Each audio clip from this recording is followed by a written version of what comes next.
Welcome to Seeing Scarlet and Happy New Year. It's 2025 and we're just praying for good vibes, y'all. It's been a tough week in Texas Tech sports. We've had worse things that have happened in Texas Tech sports, certainly, but when all three of the sports that are happening this week all lose in painful fashion, it makes it not as much fun to sit here and talk to you guys. But we haven't seen y'all in like 2 weeks, so we're here and we're gonna talk through all of it. You know, there's gonna be a lot of Lady Raider talk on here because we're kind of the only show that's given them the in-depth coverage that they deserve. So we'll heavy hit on that, but obviously we're gonna start with the loss last night with Arizona State, the good, the bad, the what needs to be better of it, because they play number 12 K-State on Saturday. There's no time to whine. You got to pick up and keep moving forward. So we'll talk about that. Talk some about the men's basketball team who had a tough opener against UCF, but they have a chance to bounce back on a road trip with 2 games in Utah against Utah and BYU. And then football lost their bowl game in pretty lackluster fashion. We all know that, but it's bowl games. Who cares, right? Who cares? They're still cleaning up in the portal and doing the things. So we'll touch a little bit on that and then anything else that we think of as we're recording. But Happy New Year, Tyler. 2025. You got any big New Year's resolutions, exciting plans, or what's going on in the world of Tyler in this new year? Oh, not much. I mean, I just am happy New Year to everybody. I just really hope that, we make an NCAA tournament appearance. I just have a lot of resolutions for this Lady Raider basketball team. That's Oh, where my resolutions went to this let year. me I know. donated, Let me know. them to the team. No, I love that. Got Yeah, I like we think got like we need to win games and all the things. So winning games and all the things. Yeah, make the yeah, tournament, all the things. It's all yes, ahead of them. It's all ahead of right. them. Last night was a setback. It It is. was. We're not going to beat around the bush, but they still got 16 games ahead of them. They need to get to 10 or so wins, and they already got 1 in the book. They need to find a way to win 9 out of their next 16 realistically or go on a run in the tournament. That's all stuff we can talk about. The team very much has to say where their feet are and all the cliches. Like they got to take it one game at a time. But as my tagline says, I don't want anybody to think I'm being like super like harsh or anything. That's from the mouth of the head coach and the team themselves in their hype video before Big 12 conference. And I loved the hell out of that video and that specific line. I don't know what the team's rallying cry is this year. I don't know. That's for them. Thank you, Beyonce, or whatever it is. I love it. I'm not going to ask. I think teams should have their own little inside jokes. And so we'll let them keep doing that. But in that video, it was said, do something about it, was said. And I love that. And after a loss like last night, don't whine. Let's do something about it. So let's talk about it. You said you had some New Year's resolutions for this team. What were your thoughts overall about what went down in the loss to Arizona State on the road last night? I think that it was a game that you obviously were banking on winning, right? I mean, Arizona State, I'm not going to say that Arizona State is going to contend for the top of the Big 12. That's just not true. They're kind of one of those like bottom barrel, teams. I think that it was just a matter of if you look at, yes, you could say turnovers and getting out rebounded and things like that, but we were kind of evenly matched when it comes to those stats, other than maybe offensive rebounds. But it was just shots weren't falling. You go 5 for 26 with the 3 pointers, 14 from 24 on free throws. You make 10 of those free throws, you're only by 8. You were 21 for 54 overall, and you were 10 for 18 with layups. I mean, it's just shots just weren't falling. And I don't know if it was rust because we haven't played a game in 10 days. I don't Mm-hmm. know if it was because Arizona State is coming off of this big win against Penn and they played 2 days before and got it all out. I don't know what's going on, but it was just like shots just weren't falling. And it was frustrating to watch. But hopefully we can get it cleaned up soon. Yeah. I mean, sometimes it's deeper than that. And there are some deeper things that we can talk about in this game. And that's what people want us to do on this Sure. show. And so we're going to talk about all the nuances of it. But sometimes it is as simple as you're not going to win games when you shoot like 29% or whatever it was from the field, 30% from the field overall. You miss 8 layups. That's 16 points. And a lot of those were, there might have been 1 or 2 that were contested, but a lot of those were like, they need to make those. They're Division 1 basketball players, right? They know this. That's not even harsh to say because I'm sure they're saying that to themselves right now. You know what I mean? I think I'm more respectful to this team than anybody. I mean, well, Tyler's in that group now too. Like, I really, really, really care about this team and this program. And I rewatched last night's game twice outside of watching it live because I care about making sure I'm respectful in the way I talk about them that much. But we got to make layups. We got to make layups. You're not going to win games when you don't finish those. We got to figure that out. 5 from 26 on three.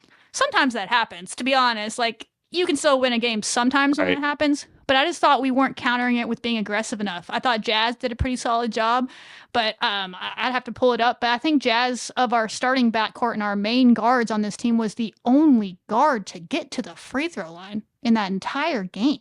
She went 9 for 9 from free throws. Bailey didn't get there at all, and that's a huge part of her game. Our other ones came from Sarah, and then Adley had a couple, and Maya had some as well. So that was an issue, the aggressiveness to attack the basket. Danae didn't get there. That's not really Danae's game and never has been. Like, she's never been a high free throw merchant type player, but I think there's some room for her to be a little bit more aggressive maybe. But I don't want players to be who they aren't, so I'm not as harsh on that for her, but I think there's some room for that. But Bailey, it just wasn't Bailey's day, and I don't think that's harsh to say. I think Bailey is a competitor, and she knows that we're not going to win many games when she has 3 points. You know, if she had 3 points against Houston and not 28, that might have been a different story as well against the Houston game. You know what I mean? So you look at the box score, you get 24 from Jazz Shavers. We'll talk about some individual players. I thought Jazz was pretty solid in this game. She's always just like Bailey. Those are players that you can push for a lot more out of. But 24 points, you would have said is she did her job. Danae Fritz had 10. You'd be happy. That's what we want from Danae Fritz. Sarah had 9. You know, Merritt had 5. And you're like, that should have been enough, you know? And just, you don't want to put this all on Bailey because it's not all on her at all. But we're just not going to win a lot of games if Bailey or Jazz either has a game where they only have 3 points. And that's just the truth of it. And there's a lot of deeper conversations about the why of that. And are we putting them in the right positions and all those things? But some of those were just really wide open layups that we just missed, and maybe things go a different way if that didn't happen. So I think that's the first thing to start with is, one, you just miss shots. You just got to make them. Right. I think that the shots you weren't making, and I also feel like that, you know, we talk about how deep this bench is, and our bench is really great, but kind of like what you were saying, there was a lot of players that just off the bench that we didn't get. We only got, I think, 7 points off the bench, something like that.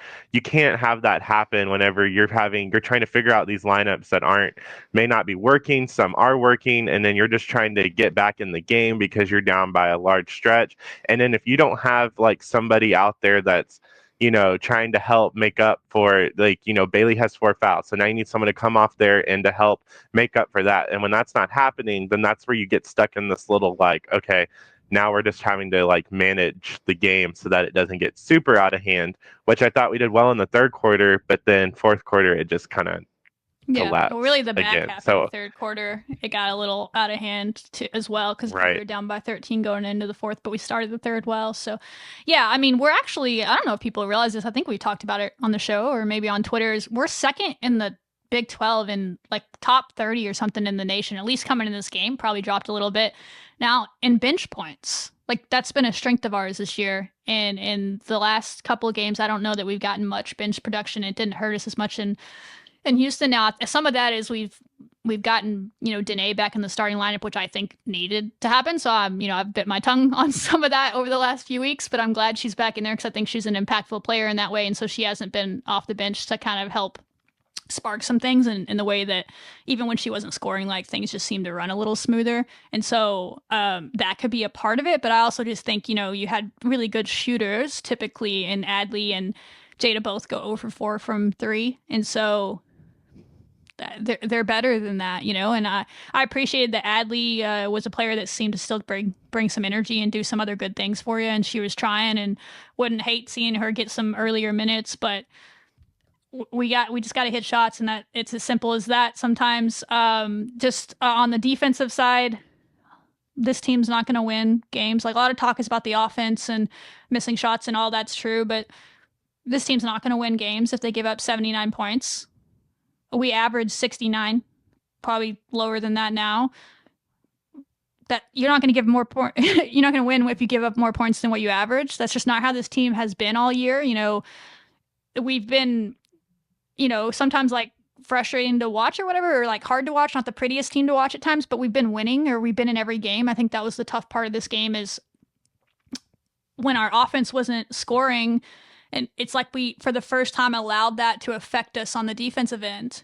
And we were uncharacteristically blowing like switches. I haven't seen that all year. I don't know. Correct me if I'm wrong, and please tell me if you've seen that all year, where we were like not communicating, or one person was communicating and the other one wasn't, and we would just not switch, and then someone will be wide open to make an easy drive or a shot, or they'd be able to make the next pass. And that's stuff we haven't been doing this year. Now, getting beat off the dribble, one-on-one play on ball has been an issue at times this year.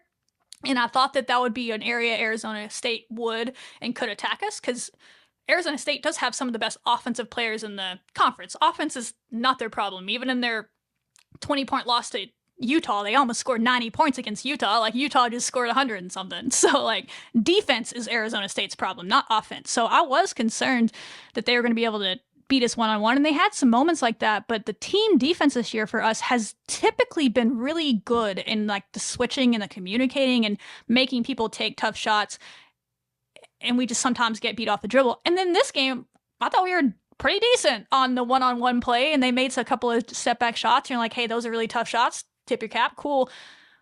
But then we had like, I mean, it's at least 5. And that doesn't sound like a lot, but at least 5 possessions where we didn't communicate or we didn't switch, and someone just got a wide open look or the ability to drive. And 5 might not sound a lot to y'all, but 5 possessions is 10 to 15 points, depending on if it's a 3 or a 2. And in these games like this, when we're still struggling with turnovers and some other rebounding thing where we're really fighting for possessions and every possession matters in the Big 12, 5 possessions is a lot to give them easy looks like that. So that part of the defense was frustrating for me more so than like the offense. That might be a bigger discussion on different things. But listen, at the end of the day, we just talked about it. You got to make shots. Sometimes it's as simple as that on the offensive end. You got to make those shots, and they got to figure that out. On the defensive end, you cannot let up. And if anything, if you miss a shot, you got to pick up the energy more. And I just feel like we did that for part of the game. We started the game well, and then we just kind of got frustrated, and it carried over into the defensive side. I also did think there was games like this are very much on the staff and the players. I think they both admit to that. Everyone is a professional here. I think that they'd say, hey, maybe the game plan in different parts wasn't what we thought it was going to work, or didn't go the way we thought. And I do think that some of the lineup choices in this defensively did not put our players in the best position to have a chance defensively, and that was frustrating. And we talked about this last week, and I want to be clear, I'm not calling out specific players. I think this is hey, we're not putting them in the best position to succeed issue, but these lineups with Maya Pete and Jada Wynn on the floor at the same time, especially against an offense like Arizona State, when they got in foul trouble and they were going 4 out on us, they just had 4 1s and 2s out there, pretty much, or at least 4 players that could shoot from the perimeter, and then 1 big down low, and Parkinson that was able to rebound.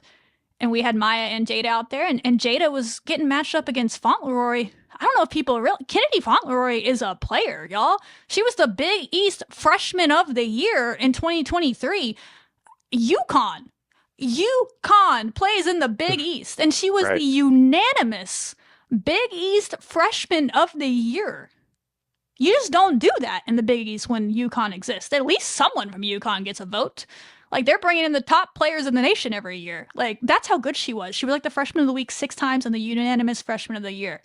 She transferred to Oklahoma State last year, didn't really play past December. Something happened. I don't know the story on what's going on with her off the court or whatever, but she's a good basketball player. And so she ended up at Arizona State, right? And they have Ty Skinner is a top 10 scorer in the conference, right? And she was 2 years ago in the Pac-12 as well. She was injured last year.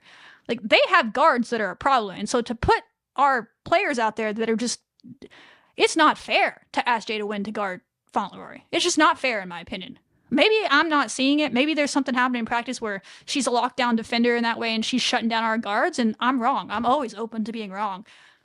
I just don't think that's fair to her to keep doing that to her. And then Maya, there was times where Maya and Jada were getting pulled out and we were trying to trap, which that was new. And I actually loved the half court traps on a positive. I don't know if you noticed that. That was new. The jumping people past half court and trapping them. here for that. Would love to see that more. I thought we did that pretty well. When we get to some positives, there's some players in particular I thought did that well.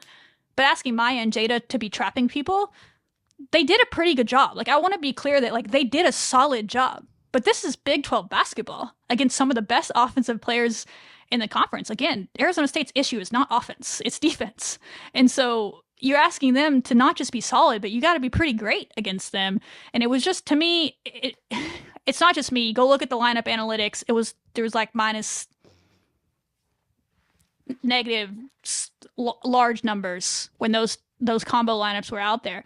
And stats are just stats at some point. So I'm not attacking the players in this. I think that was a questionable decision on what are we thinking scheme-wise. I get they're probably thinking it gives us a major advantage offensively because they were playing small, and then that means Jada's a really tall 3, and so she can take advantage on offense, and Maya can do the same at her position, and I get that. But if we're giving up, even if Maya's getting 2s, and we're giving up 3s on the other end because she's out there chasing guards, do the math on that. That's +1 every possession for Arizona State. You get what I'm saying? So, like, I don't want to rant on this, and I bit my tongue on it for much of the year, but it really bit us in the butt last night because our offense wasn't able to overcome it. And so I think we got to be smarter about that. There's a way to get our best players on the floor, and we just have to do that.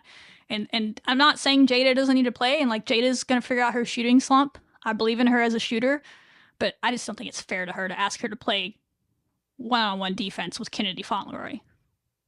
I just don't. I agree.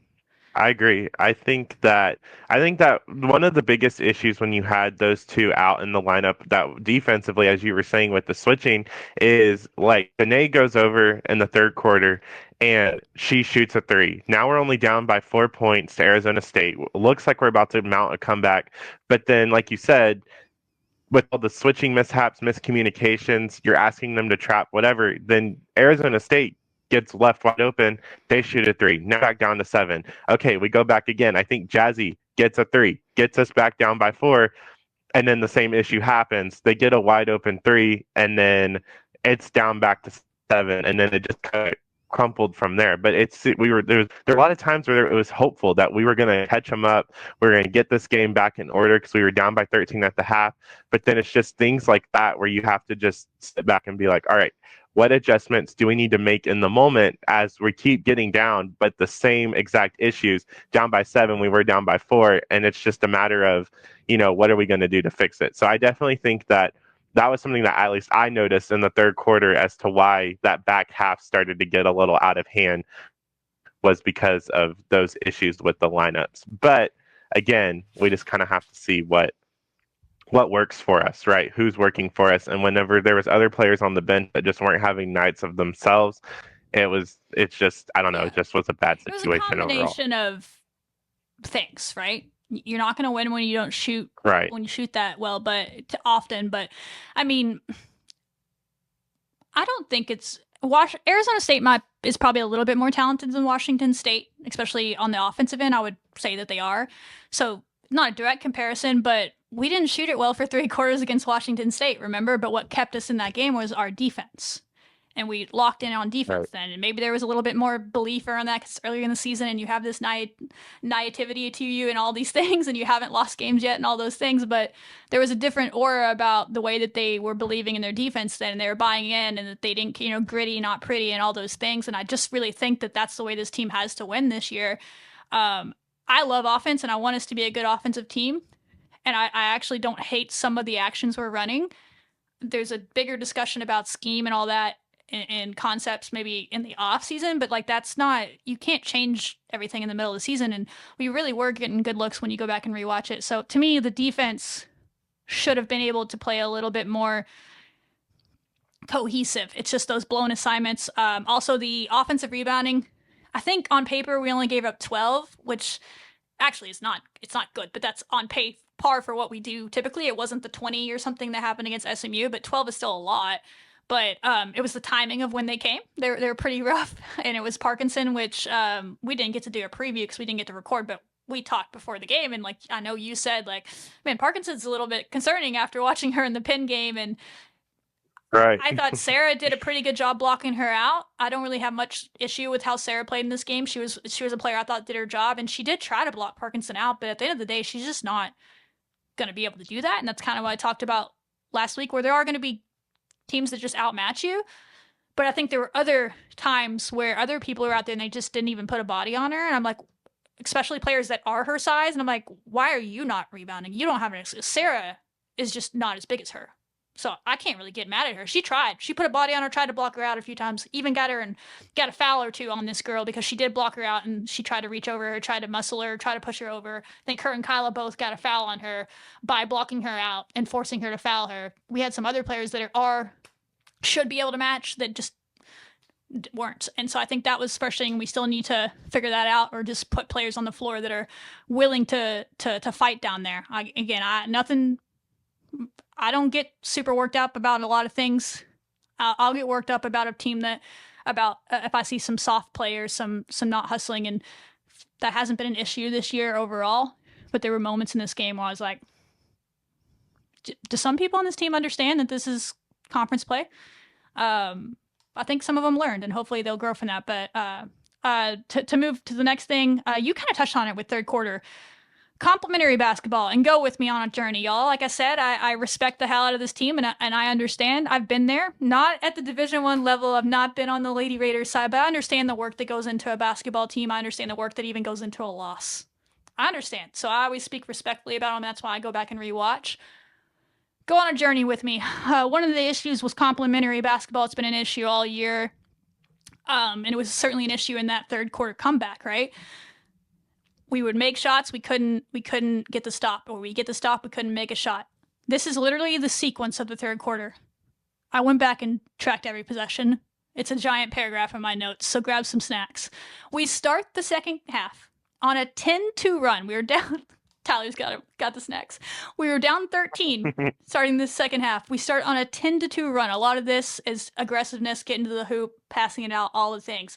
We get within 5 off of a Danae Fritz 3. And then we almost, keyword almost, get a steal. Danae actually was the player that almost got a steal at half court on the press. The ball's like bouncing around. We just couldn't get our hands on it. Danae dives for it, ends up on the floor. Skinner, who's just, again, one of the best offensive players in the country, gets past her. The ball bounces to her hands. She goes down, gets a layup. Now it's back to 7. Get a stop, come back down, and we don't score again. Get another stop, come back down, Jazz, and 1. Back within 4. With 7:49 in the third quarter, we did all of this, right?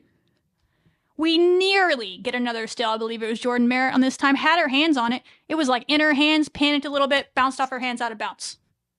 Another chance to get it from the down below 4. Arizona State grabs the ball, hits a 3 to go up 7. Jazz hits a 3. Jazz was on it. We had a little bit of one-on-one basketball for a little bit there, and Jazz was in her zone. Gets a 3 to go within 4. Arizona State gets back quickly right after that 3, gets a 3-point play against Bailey, and that's Bailey's third foul, so it's double trouble there. They're back up 7, and Bailey has to leave the game. As soon as Bailey leaves the game, they see that we're down one of our point guards, one of our on-ball players. Arizona State immediately starts pressing because that's just a smart coaching move. We turn it over immediately. We get a stop, though. Yay. Go back down. We miss another easy bucket. Great move on the block. Miss the layup. Get a stop. Miss another wide open layup. Arizona State makes a bucket, goes up 9. Jazz gets a bucket, go to 7. Arizona State immediately goes back down to score again at 9. We can't get a stop after we get a bucket again. Jazz comes down, takes a 3 and misses it. We come back in, we come down, we pick up the ball, turn it over. Arizona scores, now they're up 13. We pick up the ball again, another turnover. I think it was Maya and Jada get a little bit lost on a trap up top. They hit a 3. They're up 16 all of a sudden. Pete gets fouled on the offensive end. Great. Good job getting fouled. We miss both free throws. Don't take advantage of it. It keeps going like that the whole third quarter. We have a great pass from Maupin up to Sarah. Love that. Let's do more of that. We get it back down to 13. Yes. Then we miss a 3. Then we miss another 3 without a rebound. We try to do the same thing, push it ahead, turn the ball over. It was there. Bailey had the look. She just didn't make the pass like she did the last time, but it was there for us to do it.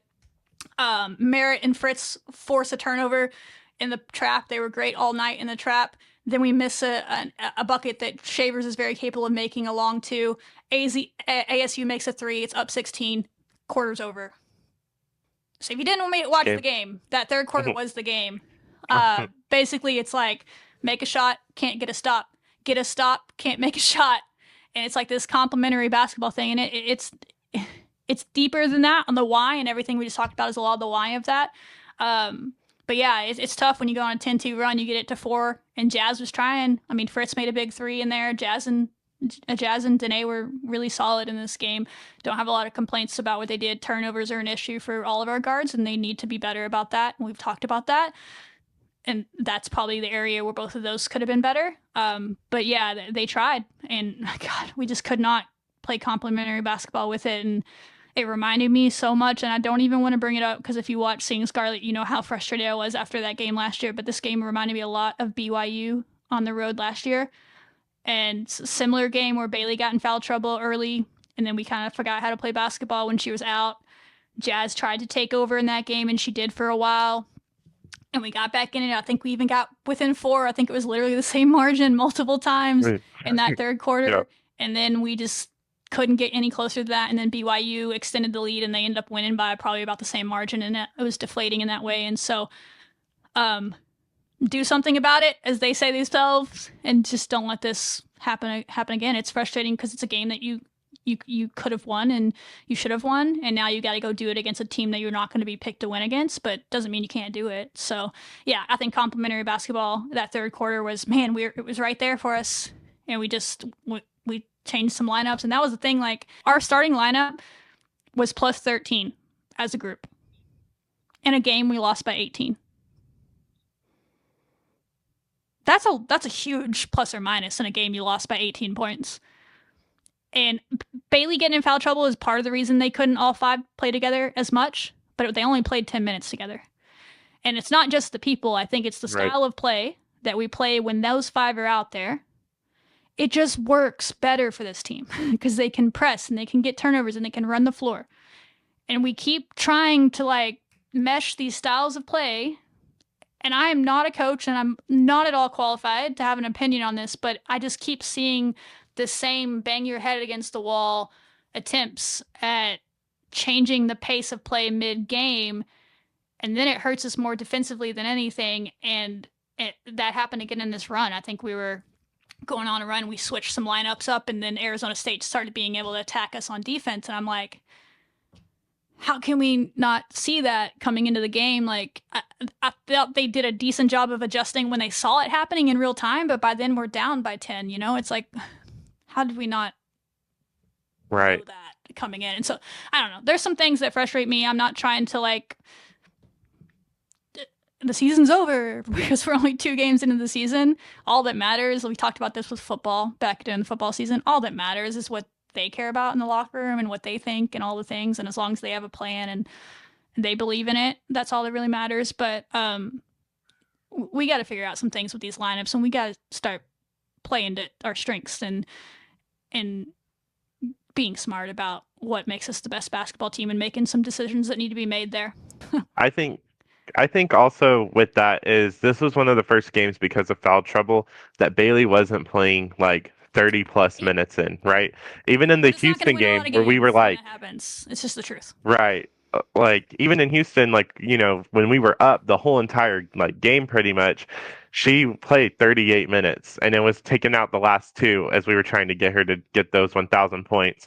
But it's just something that you can't do when you're in conference play is you can't have her, like, there will be times where Bailey's going to maybe get fouled out. There will be times where she's not going to be able to play that whole time. So you have to look at your other guards potentially on the bench. You have to ask your other guards to step up. Jazzy did a good job at that. I wish it wasn't such an off night for Logan because that would have been an excellent, you know, you have Logan and Danae. We talked about one of those lineups working.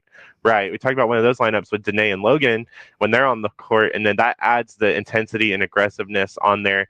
That could have potentially changed the game. So it's just little things like that where you just have to, you know, it's a learning experience, but, you know, you've just got to like not let these runs get so out of hand. This is the first game all season where I felt like we never really necessarily were in it the entire time. Well, we weren't in it the entire Yeah. time. Our other losses, it came down to like the final possession. This loss, I mean, it was gone by the middle of the third quarter. So it's disappointing because I know that those other games, SMU and Florida State, are way better than Arizona State at the end of the day, right? This is just, I don't know what it is. I don't know Yeah. if it's the road that Arizona played them State that did issue beat in it. SMU, Like, to be fair. I mean, they did. Oh yeah, they did. They were up by like, yeah, they won by Yeah. like 13-7, something Yeah. like that. But, Arizona State also shot lights out. I mean, they shot over 50% from the field. They didn't really have a quarter where they shot, above that. We shot below 40%. That's just, shots have to Yeah. go in, and that's what's just going to have to If happen. you're going to allow 79 points, you can't shoot that poorly. So I think in games, Right. we've had other games where we've shot poorly, but we've overcome it with defense, and there's other really good offensive teams we're going to face. So I think we have to figure out what our identity is. And it feels like for much of the season, being a hard-nosed defensive team was it, and that allowed us to break through and then have good offensive moments. Offense is flashy and offense is fun, but it doesn't win championships. That's why people say that. You need good, Right. timely offense. You need good flow on offense. You need to have a scheme that promotes confidence in your players, that so when they get a shot, they're comfortable taking it. All those things are true, but I don't think I can't go through this episode and just give a pass to the defense, because 79 points is just not. It's just not with how we play. It's just not going to win us games this year. It's just not. So you can nitpick a lot of things, and I've seen people asking questions. And listen, I get all y'all's DMs, and I love that people care. There's a lot of programs in the country, especially on the women's basketball side, where they could lose to a D2 team and like no one would even notice. So like it's cool that Texas Tech fans care, and like that I'll wake up and have like 5 or 6 DMs of people that are really just like they care a lot and they want to know, and they're like asking questions and stuff. And the offense is where a lot of people point to, and some of the different, we just looked a little different than how we played against Houston, which we'll talk about. And I get that, I do. And I did have some concerns when I watched it live, and I had some concerns when I rewatched it about, that is a little different than what was working, but I still thought some things were good. I mean, I really liked the action at the top of the key, that we got good looks for Danae and Jazz. Both came off of screens, a ghost screen one time for each of them. Took a shot really confidently and drilled it. Bailey had a couple looks. She obviously missed them because she only had 3 points, but they were good looks. We were doing good. There was Jordan Merritt was really good passing out of the post. Like I said, she had a good drop off to Sarah. She had a great pass out to the corner for a 3 that we should have made. I don't remember who shot it, but it's very capable. Like the looks were there. So it's one of those things where it's like, why are we not making the shots? That's a deeper discussion, but hopefully we make the shots on Saturday and it looks better. But I think the defensive side, and then on the offensive end, settling maybe for shots after we weren't making them and not driving to the rim were my biggest frustrations. And I said that, like, aggression. I think I tweeted something like, aggression is not an on and off switch, and it felt like it was a little bit of an on and off switch for some of our players in the game, and it can't be, not in Big 12 play. But some players that I did think mostly brought that aggression and did their jobs, because we're always going to give people their flowers, where I thought Jazz, you can't, again, I said it earlier, I can't get too mad with 24 points. What was it? 3 rebounds, 3 assists, a couple of steals. Again, 4 turnovers. We got to be better. We got to be better there. We've talked about that. I don't know if many of them were live ball turnovers, so like they're not as egregious, but they were turnovers, and those are lost possessions. But she was the only guard that was aggressive. She got to the free throw line 9 times, made it. So that's, maybe there's a world we could have said, hey, she could have done more, but like I'm not gonna sit here and nitpick that on Jazz. Thought she actually played really good defense for the most part. Got taken off the dribble a few times, but Arizona State's good at that. She hustled. She got on the floor a couple of times. She was trying to fight for possessions, and that's what you need.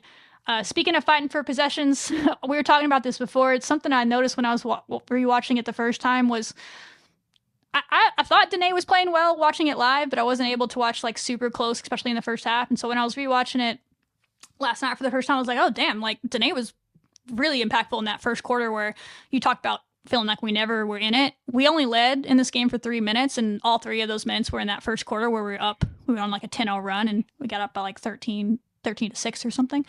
Danae had 4 different, what I would call extra possession wins in the first quarter. And this this is a stat that I make up in my head. This is my own stat. So it's not something you see in the box score. And how I track that is it's not a steal, it's not a rebound. That's something that you see in the box score. There were plenty of people that got offensive rebounds. Sarah had a couple steals, Jordan had a steal. Those are all winning extra possessions, but you can see those on a box score. What I like to do is go back and watch and see how many extra possessions did an individual player earn us with other things. Danae earned 4 in the first quarter alone. If I had time to go do that for every quarter, it would have been a lot more, right? And that was like diving out of bounds for a ball, throwing it off the other team for another possession, one on the offensive end, one on the defensive end. That was playing good defense, making the girl fall over, getting down and getting the jump ball. That was another one. Then there was another one in the first quarter where she got in the scrum, in the scrum, tipped one, ends up in someone else's hands. They get the rebound, but that doesn't happen if she's not there in the scrum. Later in the game, she's blocking out people so Sarah can get the rebound.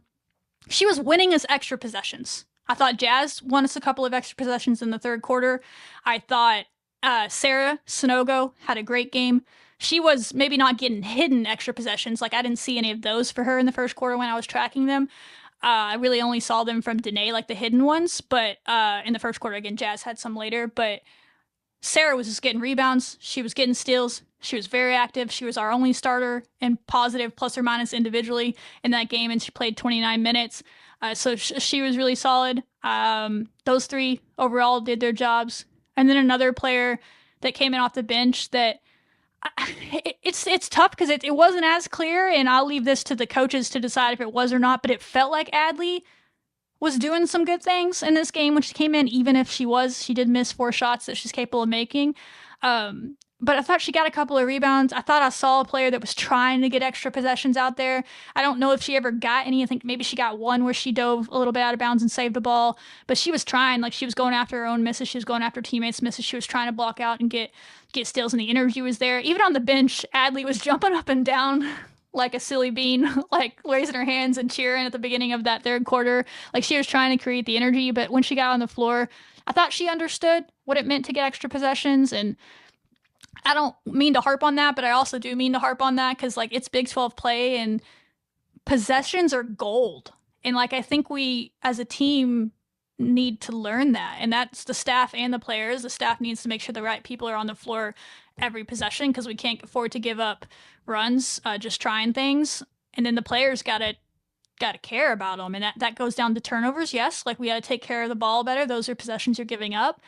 But it also goes down to things like that, like what I just said about, 4 extra possessions in one quarter those hidden extra possessions from a player is a lot. I'm a nerd and I'll track that stat a lot when I'm watching games, and that's not something you see all the time. And so it doesn't surprise me that's coming from Danae Fritz. I'm a big Danae Fritz basketball fan.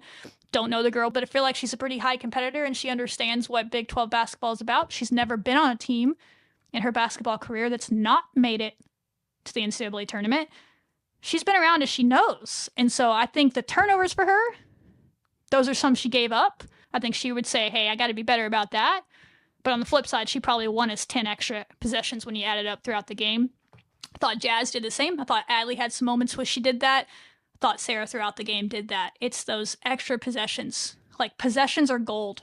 They're just gold. And 18 points feels like a lot of points, but that's really just like 5 or 6, 7 possessions, if it's a 2 or a 3. And the more of those you can get, and the more you have players that understand, like, we got to make this shot. If we're going to take it, we got to get in there and get a good shot. We got to fight for the rebound. We got to dive for those balls that are going out of bounds. We need more of that. So those 3 players, like, the turnovers got to be better, but I can't be mad at what Jazz, Danae, and Sarah gave us. I just can't.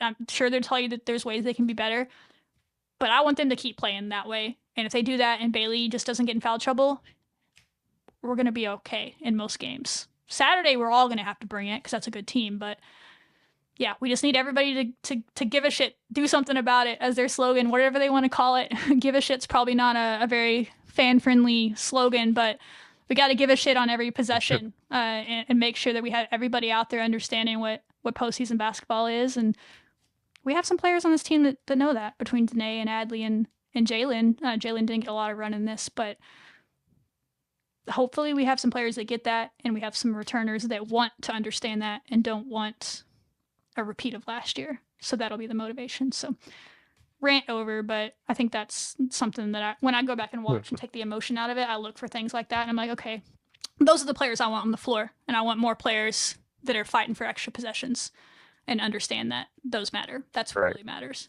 especially when you're not shooting well. Right. I think it's interesting you brought up, like, we have players on the team that have this NCAA tournament experience, right? And they know what it takes to win at the highest level. So, yeah, even with Danae played great. She did great. She's been great the past 3 games. She's starting to find her stride.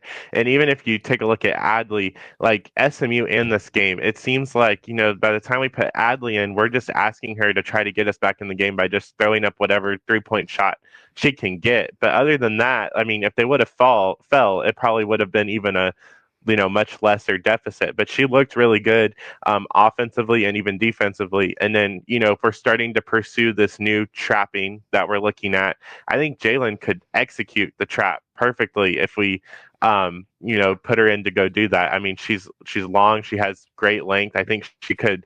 I've even seen her kind of do a little bit of like trapping and that stuff like that. So I mean, it's just we have the talent, we have the players. They know what it takes to win. We need to get everybody on board, and then we can still make something out of what feels like with this game nothing almost. Yeah, I mean, you can use it to, like I said, either define your rally year or whatever we said on social media. Cheesy, coach speak, all the things. This is all true, but there's a reason that's there. But that's a good point on Adley. I just went back and looked, and she had 0 minutes in the first quarter, 0 minutes in the second quarter, didn't play at all in the first half, had 1 minute in the third quarter. She got 6 minutes in the fourth quarter when the game was, you're just asking her to go in there and get shots up. Even Bird Martin came in and had some good minutes. She struggled defensively, but she was out there she got to the hole and got some free throw attempts, missed the free throws, which is very uncharacteristic of her as a good shooter, but she had a couple of rebounds when she was out there, I think, maybe, or no, Adley had a couple of rebounds in the fourth quarter. So I wouldn't hate seeing Adley get a little bit earlier run. I think her and Jada play the same role, and maybe that would take a little pressure off Jada while she's working through a shooting slump. But it's not like Adley's been shooting lights out either. It's just like, hey, if one's bringing a little bit more of that energy elsewhere, maybe. But again, it goes back to whatever I said with lineups. Like, I don't always think that Jada's been being put in the best positions on the defensive end for her to have success. And so it goes both ways. Like, Adley was set up for a little bit more success defensively as well, just with the lineups that were around her when she was out there. So that plays into it as well. So I want to be fair. But yeah, I wouldn't hate trying to see Adley get some minutes earlier in games personally. Bristow is a conundrum for me because, I just don't. She's so talented, and I don't get it why we're not able, while she's playing 2 minutes. I'm not at practice though, so like I tread lightly on conversations like that because I don't get to see, and she did look a little bit kind of lost a little bit on the defensive end when she got into this game, so I understand it, but I think she's a player that I wouldn't hate seeing you try to let work through those issues. That's kind of how I felt with Fritz earlier in the year, where we started cutting back her minutes, and I was like, biting my tongue on that. But hey, at the end of the day, it worked, right? She's playing well now, so like, you have to trust the coaches, and that's why I bite my tongue on it. But Fritz was a player where I'm like, we need Danae Fritz on the floor. I don't care if she's not scoring. You look at all the lineups, like, she's massively impactful on the defensive end. She's only really had one bad game this year where I was like, give her a rest, take this one off. And most of the time she's out there making an impact. And so I kind of feel like Bristow could be that. Different scenarios, because there are games where she's young and she's trying to figure it out, but man, is her ceiling high. Like, we saw it at SMU. We saw it in some games where she can really get after it and get some shots up, but I just think we're trying to figure out where she fits. And I talked about that starting lineup earlier being plus 13, and can she not fit into that same group? How much run did she get with Bailey, Jazz, Danae, and Sarah with her at the 4?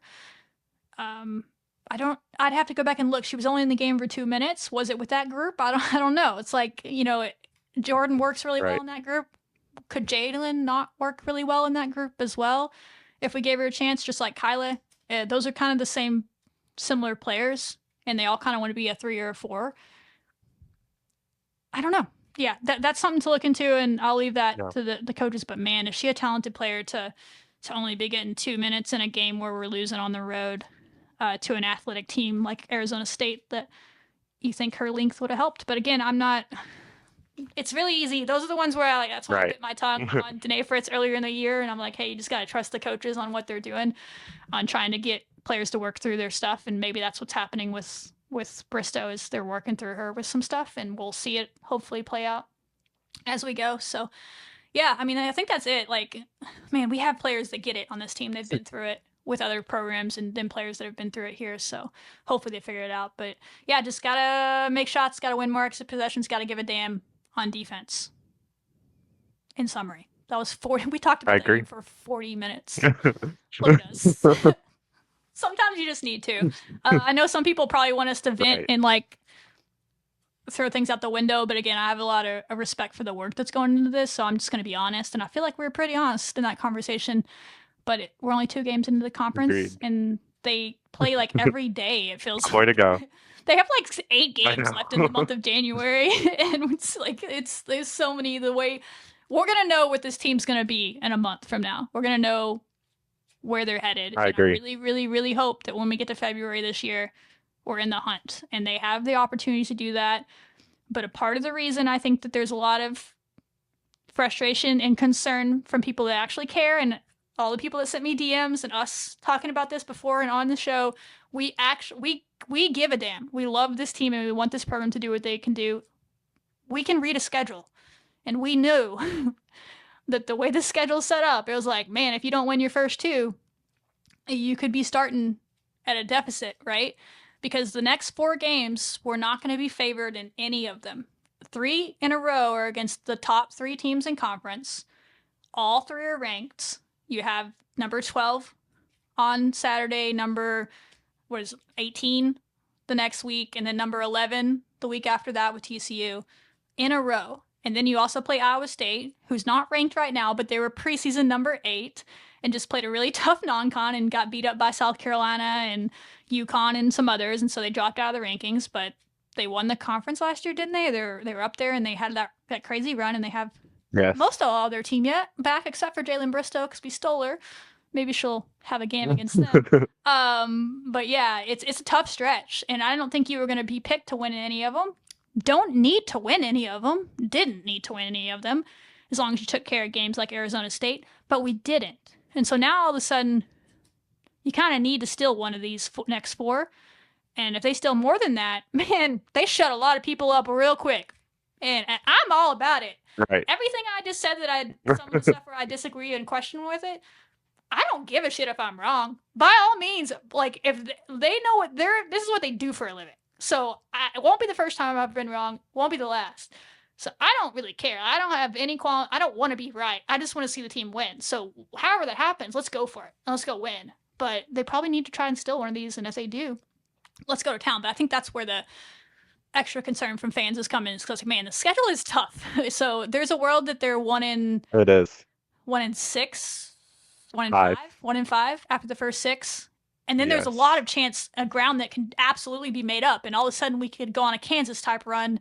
Last year, Kansas started Big 12 play 1 in 5 or 1 in 6, I think. We beat them in part of that. And then they ended up making the tournament because their schedule was favorable to the end. But we got to keep our heads about us. But by God, if we steal 1 or 2 of these games, and it's possible. The talent is there. If we play better, it's possible, but it's tough. And it starts with probably the best team in the conference right now. They've been playing the best overall in Kansas State. So what do you got on Kansas State, Tyler? How are we going to beat the number 12 team in the country on the road in the Octagon of Doom, as they call it? That's what their stadium's called. How are we going to beat them? Oh gosh. Let us know, Coach. So K-State, they really are built around one player, and you're going to hear her. She's going to be pure WNBA talent. She probably should already be in the WNBA. She's 24 years old, but you know what? She's using that. Yeah, She's milking that eligibility, right? But her name's Ayoka Lee, right? And she's one of the best fives in the entire country. Kansas State, they're a great team right now. They're one of the teams that can make a post like her work. They're number 6 in the net. They're 14-1. Their only loss is to a really good Duke team that's coached by Kara Lawson, but they have moments though where it looks like you can beat them. And I say that because both of us have already played Houston. While we dominated Houston, I felt like for most of the 4 quarters, first was a little shaky. They were hanging in there with Houston like up until the end of the 3rd quarter. Houston tied it at the end of the 3rd quarter. That's something that we need to like pay attention to. Now, the 4th quarter, they let K State go on a 20-0 run. That then K State won the game. But that gives me hope, considering that Houston is like literally like very, very bottom of the Big 12. That gives me hope because how they did it, well, the 3-point shooting. K State is a heavy, heavy, heavy zone defense. They only play zone. Houston in that 3rd quarter, they were down by like 8 or something like that. They were able to like take the shots on the perimeter, get those shots in, and then now K-State is looking and they're like, oh crap, like we're tied at the end of the 3rd quarter because of that. Because down low they can't get out. It's the switching issue, miscommunication. They're not able to get out to the perimeter fast enough, and that's kind of what I saw with K-State on defense. But again, offensively, they all run through Ayoka Lee. She's averaging 17.2 points per game, 6 rebounds per game, and 2 blocks per game. She's 20th in the nation in blocks. Her and Sarah are kind of about the same in that end. However, how do you beat a guard or how do you beat a post like that? Well, you got to get them to foul. She leads the team in fouls. And I think about the Iowa State game last season where Audi Crooks, we got her like 3 fouls and then she had to sit on the bench. If you get a Yoka to sit on the bench, I mean, the team pretty much is kind of like lost almost without her in a way because She's been great there for guards seven like, years. Serena So Sundell. Yes. Every player, like they just don't know what to do without a Yoka. And I think you even see that in games wherever she was out part of the season for injury. But they have Serena Sundell, who's a guard, averaging 12 points per game. She leads the team in assists. And guess who all those assists are going to? Ayoka Lee, right? She's actually 4th in the nation in assists, but she's a good guard. She can shoot the 3 ball really good. That's something that we need to look out for. They also picked up a guard from last year, if you remember watching the Lady Raiders against Tulsa, Tamira Poindexter, she obliterated us last year with 20 points and 8 rebounds. Can't let that happen again, but it seems like she's taking the step up to the Power 5 level and is starting to find her groove. Definitely have to be careful with that. The forward spot, that's something that I see Sarah, or not Sarah, but I think Kyla or Jordan or somebody like that, maybe even Jalen could try to give Tamira more of a struggle, give them more defensive, defense, something like that, right? They do have 5 players that are in double figures. Most of them are from their starting lineup. They don't really have a deep bench. The only person on the bench is Terrence Sides. So if they are kind of in a slump and they need someone to shoot threes like our Adley and our Jada, they're going to go to Terrence Sides. She's like the 3-point shooting queen of the I think team. she might lead the Big 12 Very in good. three pointers. Yeah. I mean, she's really good, She and that's doesn't why miss. she averages like 9 points a game. So that means she shoots 3 threes, and then K State's back in the game, right? Um, so something like that, and then also Jalen Glenn, she got her 1,000th point yesterday, and Ziona Walker again, both guards, they average above 10 points per game. So this is a team where they already have up to, I mean, Yoko's almost at 20. They already have 60 points in their starting lineup that they're able to like physically give and past all the games. That's their average. So definitely we're gonna have to find something that works with that. They run a 4 out, Ayoka's working the paint, so there's a lot of motion that's being done. They're gonna just have to, I don't know how you lock down Ayoka Lee. I really don't. I mean, you You can, don't. we have Maya, she can go down low. You have Sarah, you could try double teaming, but then that leaves someone wide open. She's just gonna score a lot of points. So you can't really be frustrated at that, but you can limit these guards that are getting a lot of points. Yeah, I mean, I think it comes down to team defense. I think one thing that our team has done pretty well has when they've really, really bought into the game plan against a post player, and you saw that in Paradise with. I mean, if we play a similar game plan to how we played, say, the Gonzaga post, who's like all American level post player herself, definitely all conference and did it last year, and Edgem is one of the best post players you're gonna say. A little bit more athletic than Lee, to be honest. And we played such great Right. denial defense on her, and it wasn't like we were double teaming her, because again, if you do too many double teams, you're going to leave too many shooters open. That's what we're trying in a lot of ways, and I've said this for 2 years. Sometimes I think we're trying to build our team like Kansas State. They have very similar guards to us. Even Serena Sundell is kind of like a comp to what Bailey could be if she can grow into that. Very similar builds. Point guard that she had 6 turnovers against Houston, but she also almost had a triple double. I think she had 9 assists and 11 rebounds and 10 points or something like that. Like that's kind of Yes. like, and they have a lot of long-armed, tall guards. They just graduated one that they had last year that was part of that duo. Sanchez has been injured this year. Crazy story on Sanchez. She broke her wrist at the beginning of November, and she's already back playing basketball. Isn't that wild? Oh, wow. She's only played in her second game yesterday for them. She's starting to get back into it, but she's a really good player. She only played 11 minutes, but she'll keep getting her minutes up. So they just have a lot of weapons, and the way they play is they're trying to play that inside-out basketball. And so, yeah, if you're going to double Lee, they're comfortable saying, cool, we'll be ready to shoot it from the outside. So it's a pick your poison type style, but we have been a pretty good team at that against other teams, where we have been one of the better teams at not allowing threes against us, especially in the way that Kansas State gets threes. Arizona State got some threes off us, but it was like one-on-one play, step back threes. That's not Kansas State's game. They're not a one-on-one take you off the dribble. Zion Walker can do it some. I'm not saying Sundell can't do it, but that's not necessarily her game. She's more a run the offense type player, kind of like an Emily Ryan at Iowa State in a similar fashion. They're not necessarily going to be like doing step back threes on you. They're going to hear this and be all out there doing step back threes, be like, show you seeing Scarlett. But that's not necessarily their game. And so we have been pretty solid at teams that are just good at passing around and trying to get assists, because we don't allow a lot of assists on the defensive end. We just don't. We're one of the better teams at that. So there's things where it gives you hope if we can hit shots on the offensive end, but it's going to be about defense for this. And they turned it over quite a bit against Houston. I did watch some of that game. Seemed like maybe they hadn't seen a team that pressured them in that way this year. Houston's not able to do a full court press because of their depth issues, but that's the style of play that coach likes. So he throws it out there every once in a while, kind of like what we saw against them, but they still trap in the half court and they still get after people in the half court this year. And they were doing that to K-State, and they were turning their guards over on the perimeter quite a bit. And I think that was kind of how they stayed in the game. I mean, Kansas State only averages 12 turnovers a game. They had 19 against Houston. So we have the pieces to do what Houston did, and then Houston just fell apart in the fourth quarter. And that comes down to the other part that makes Kansas State so dangerous, is they've been there, done that, and they have a 7th-year player, like we talked about in Lee. I think Sundell is a 5th-year player. They have a lot of seasoned seniors, and even Sanchez is a junior, but she's from Spain, and I want to say she has a lot of international playing experience, and she came up playing in the club teams and stuff over in Spain.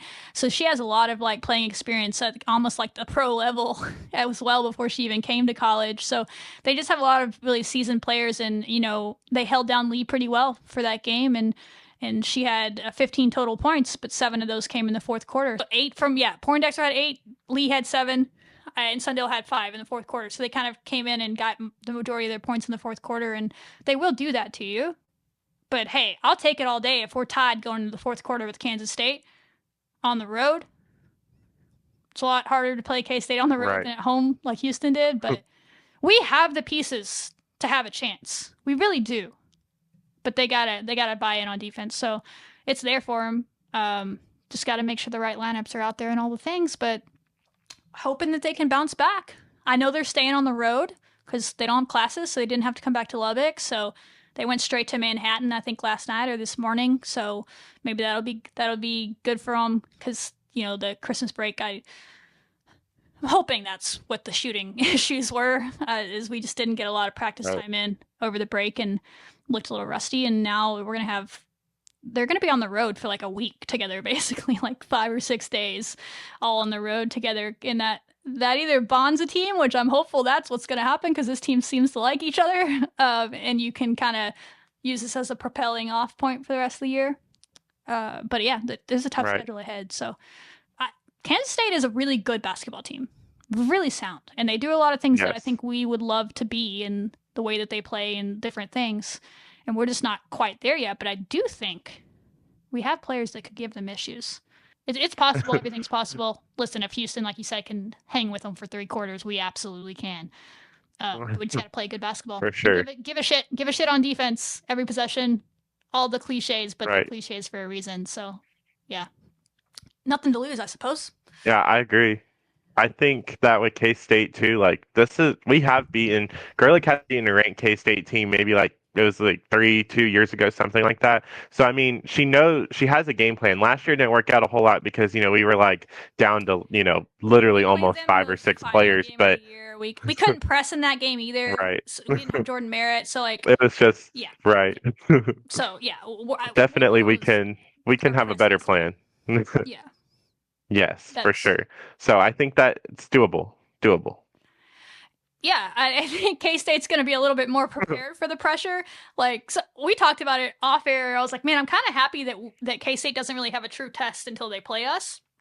And then Houston freaking gave them a test. So I'm like, damn it, like, because I wanted us to be that team, but I think we're obviously better than Houston. We showed that. So, but we do have similar players to Houston. We just have a little bit more skill than Houston does, and that's what we saw take over in that. But Houston has a couple of really good players for sure, and when they play well, their team plays well, and they did that against K-State. And so, yeah, shoot better, Bailey be Bailey, Danae be Danae, Jazz be Jazz, Sarah keep doing what Sarah's doing. Been really happy with what Sarah's done in Big 12 play, and we gotta maybe get Adley or that. We need someone off the bench. We need to get somebody to start being a sharpshooter off the bench. In this, they can figure it out, but it's on the staff and on the players. It's a two-way street, and I think they know that. And if we got to hear from them after the game, I would hope that they would say that. And we just gotta keep figuring it out and just do something about it. They said it themselves, so I'll just keep saying that. Yes, so that's them. And then we also play West Virginia, which y'all probably won't hear from us until then. Do you have an in-depth thing on them, or do you have anything on them that you want to tell the people about? That'll be next Wednesday at home. So first of all, be there in Lubbock. That would be a massive win if we could get it. And they did lose on the road. Their one road game so far this year. They did lose to Colorado. So, hey. It's doable. Yes. So West Virginia, for sure, it's going to be a big home game. It's our Big 12 home opener. So definitely we all need to be there for that and support them. I think that with West Virginia, their biggest thing is they are super, super, super press heavy. And I know that we've struggled this year with having to like find out who do we have in there that can break the press, but they're press heavy. They're really good. They're going to trap us the whole game. They lead the conference in steals. As a matter of fact, 4 of the top 10 steal leaders in the conference are all from West Virginia. And you have players like J.J. Quinterly averaging 18.7 points per game. You have Jordan Harrison, 15 points per game and 5.4 assists. She's leading the team in the assist category. You have Shaw Sidney, who has 13 points per game.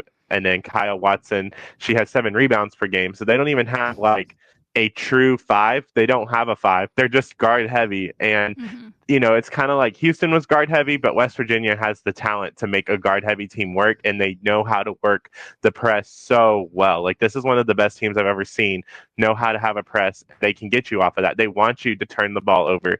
And as we're a turnover prone team, that could go one or two ways. So we just definitely need to kind of like lock in on offense. We need to have good possessions. We don't want to have, I think last year against West Virginia, there was a point where we were doing that thing where we like hold the ball until like there's 2 seconds left because we were so worried about West Virginia turning the ball over on it. And then we like get up a terrible shot. So we need to just make sure that we get good offensive possessions in this game and don't let it go down to the wire. Just play some natural basketball. If the turnovers come, they come, but just make sure that you let it be manageable and not kind of like, Arizona State where you let it get way out of hand. But that's kind of what I have on West Virginia. It's definitely, I think, way more winnable than I think K-State is just because it's at home. We're undefeated at home. And we can, I think, hopefully we are working on breaking the press soon and being able to exploit them on that and use Sarah. But again, that's just kind of with West Virginia. Lots of guard heavy. They're going to press. Got to play great defense in this game and not let the steals get out of hand. Yeah, I think it's an Anything interesting you want to matchup. add? Yeah, I think it's an interesting matchup where you could see them and be like, hey, this is a game where we do have a 6'6" big. Maybe that's a way to match up with them. I'll leave that to the coaches to figure out, but I just don't think that is. I think it's more like lean into what you do best, and that is how Colorado beat them, because Colorado has a similar roster to us where it's a bunch of fours and then a couple of guards. It really is just a bunch of fours out there. It's a really interesting roster where sometimes it works really well and sometimes it gets them in trouble, and that's kind of what we've seen. And I think because they could actually match up with West Virginia, they could break the press a little bit better, and then they kind of went on a run in the fourth quarter. So they were down big going in the fourth quarter, and they got hot, but they had shooters. So yeah, I liked how we matched up against them at West Virginia last year. We actually played them pretty close in the first half. We just missed some shots, or it probably would have been tied at halftime.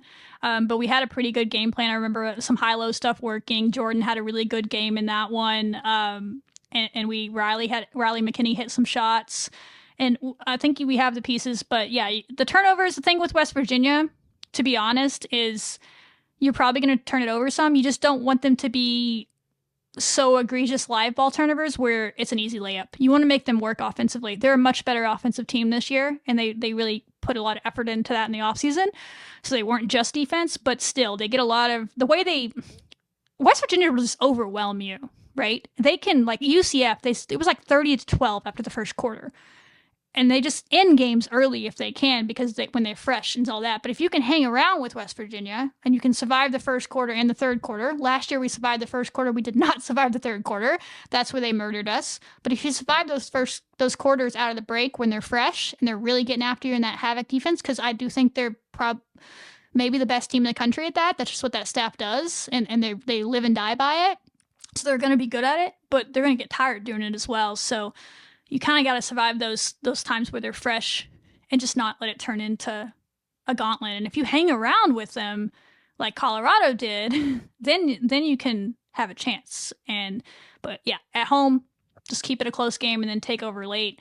But yeah, you're going to turn it over some. You just don't want them to be egregious and all the things. So yeah, it'll be interesting. We've luckily played a couple of teams this year pretty good at the press and SFA, which again, it's the same press, because SFA is where the West Virginia coach came from. And the coach that took over at SFA was just his associate head coach for years. So the press that we saw against SFA, I'm sure there's some things that are different because it's a different coach and it's the same system, right? And we just played against it a few weeks ago. And while we did have a lot of turnovers in that game, we still won pretty handily. I mean, was it 12 points or something? 10 points against them? West Virginia's a better team. Right. But SFA is pretty good. It's not different.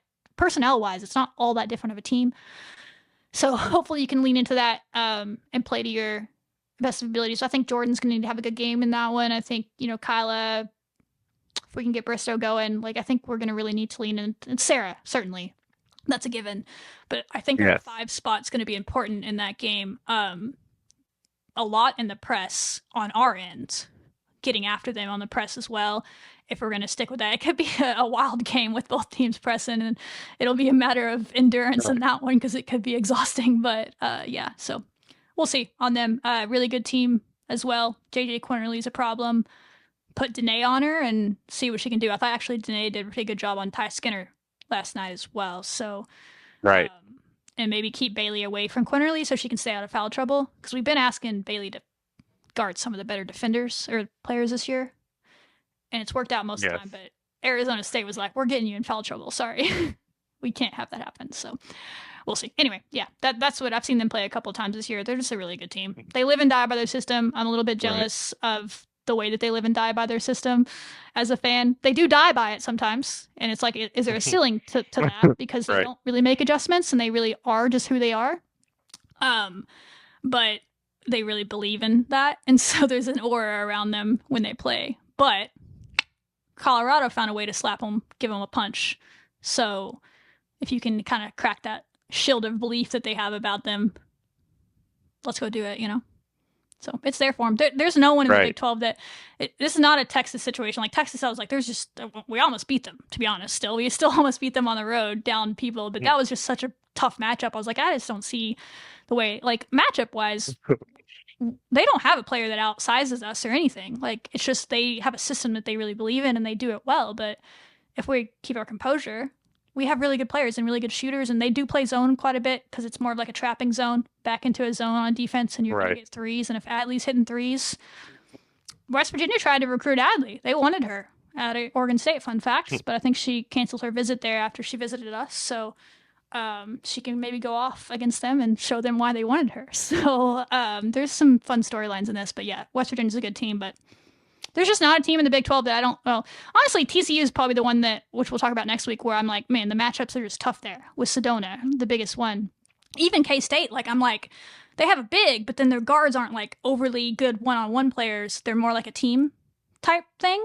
They're good players, but like, we've been good at team defense. It's the one-on-one type players that have gotten us in trouble, like Arizona State and Florida State's guard and all of those, which TCU has, but that's a bigger discussion down the road. So anyway, yeah, both of them are winnable if we play well, but gonna have to be us. So let's go do the damn thing. Agree.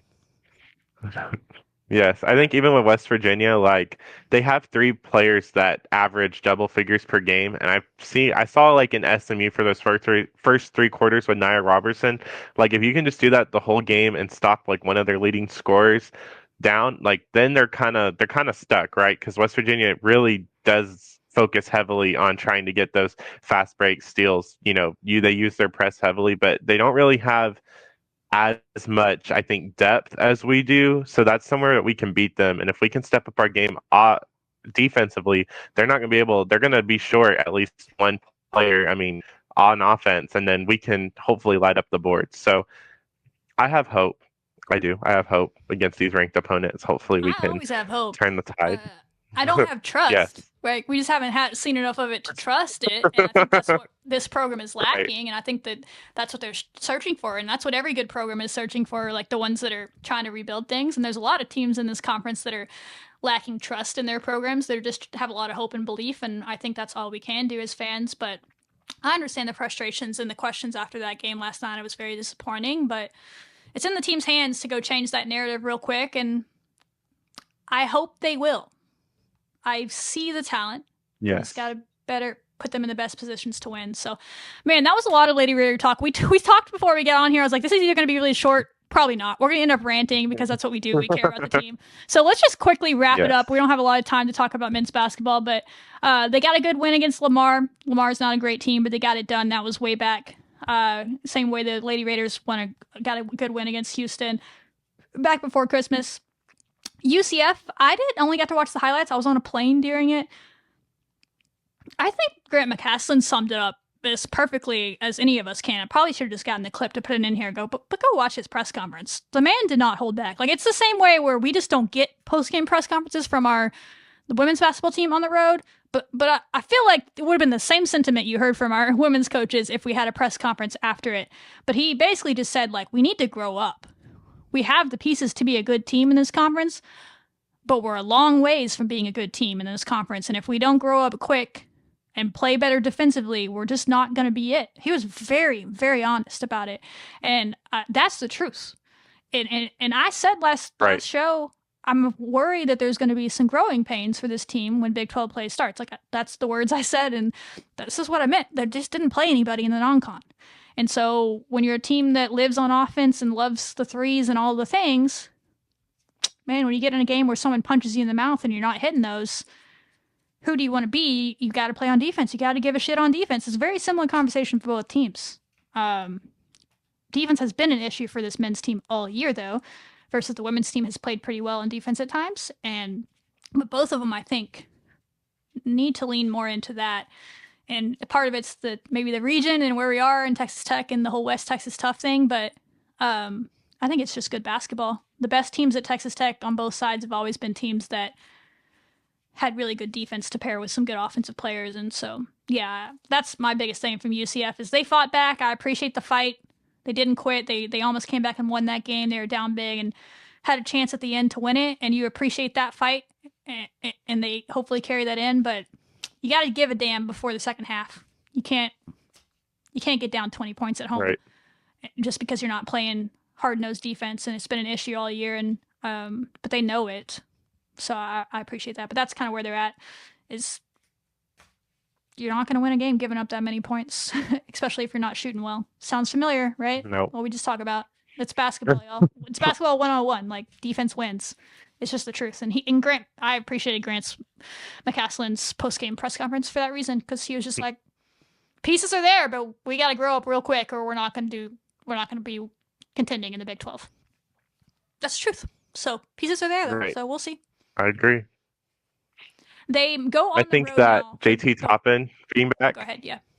Oh no, I was saying that JT Toppin being back, I think was huge because they were missing him for the non-conference Yes. games, but definitely he's back. So now you have to show like, okay, we Figure can that win out. now that he's back. And I think that that was something that was kind of a little bit shaky because he had like I think 28 points. He had a great stat line, but again, he can't be the only one that's having to step up like that. So definitely some things that we have to look at from that end.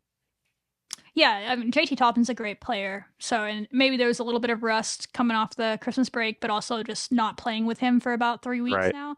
And that takes a little bit to get back in rhythm playing with him, and playing through the post is not something that's comfortable for a lot of players in this day and age.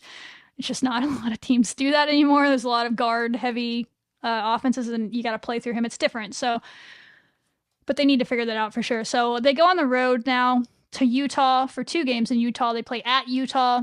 Listen, I'm going to be frank. You have to win that game. Utah's just not good at basketball, which is hilarious because they think they Yes. run this conference, and they didn't do that in football. And now Right. poor fans are just going to have to sit there and watch that team go through the gauntlet of, I don't even know if they care. I've never even seen anybody talk about basketball for that team. And I was like, do they even have a team? Like, no one mentions it, but everybody's good. Everybody has D1 players. Everybody has power conference players. They can catch you slipping, but you got to win that game even on the road. And then BYU is a tough one. They got a couple of potential top NBA draft picks on BYU's team, and you have to go on the road in a really tough environment to play. I want to say we have the toughest environment when we're really packing a house, but BYU in every sport does the damn thing as far as their home atmospheres. For sure. A couple of tough tests in a row, but Saturday against Utah is the first one up, 6 p.m. ESPN Plus. Are we going to be doubling that? Is that the same time as the women's game? No, the women's game's at 4, I think. So Okay, so we I can think it'll watch be the like women's next game and match. then men's game. Sorry, we're going to upset number 12 in the women, and we're going to be high as can be. Then we're just going to murder Utah. That's what's going to happen. It's going to be a great Saturday for basketball. All of this trouble we went through this week with all these sports, the sports god's going to be like, I got you.